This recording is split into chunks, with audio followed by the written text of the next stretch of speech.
네, 오늘 하루 동안 진행됐던 조국 후보자에 대한 인사청문회에 대한 총평과 그리고 방금 전에 발표된 조국 후보자의 배우자 정경심 배우자에 대한 검찰의 표창장 위조 혐의에 따른 기소에 대한 자유한국당의 입장을 브리핑 드리도록 하겠습니다.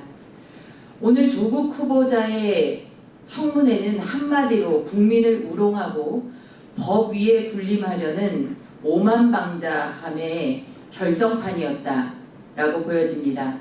그리고 이것을 가능케 한 것은 집권 여당인 더불어민주당의 헌법기관 입법부의 일원임도 잊은 조국 후보자에 대한 노골적인 옹호 그리고 엄연한 검증을 실시하는 야당 의원들에 대한 인신공격 등이었습니다.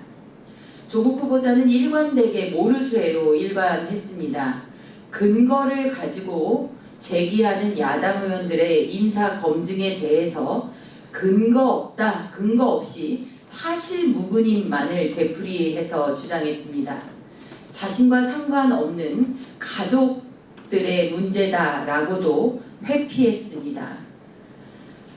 국가의 법을 지탱하고 책임져야 할 법무부 장관 후보자로서도 부적격이고 한 가족의 가장으로서도 부적격이었습니다. 조국 후보자가 끝끝내 거짓말로 일관했지만 결과는 오늘 들려온 것과 같이 검찰의 조국 후보자 배우자 정경심 씨에 대한 표창장 위조 혐의로의 기소입니다. 아마도 검찰이 인사청문회에 대한 불필요한 정치적 해석 등을 고려해서 뒤늦게 검찰의 기소 사실을 발표한 것이 아닌가 생각이 됩니다.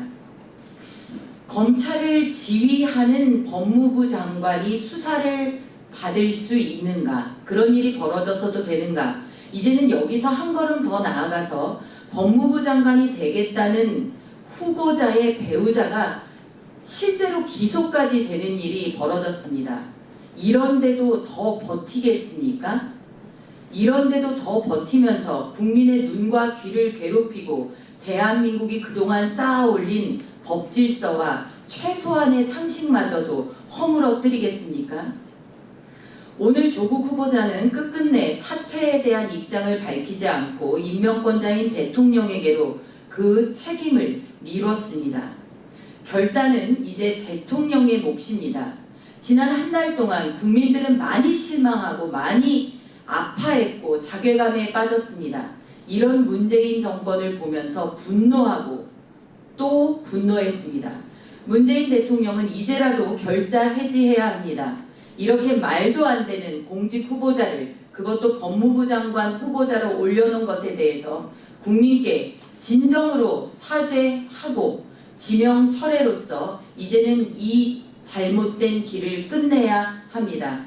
대통령의 합당한 결론을 촉구합니다. 조국 후보자 당장 지명 철회하고 조국 후보자 일가가 받고 있는 각종 의혹에 대해서 명명백백 진실이 국민 앞에 드러날 수 있도록 해주실 것을 다시 한번 촉구합니다. 이상입니다. 감사합니다.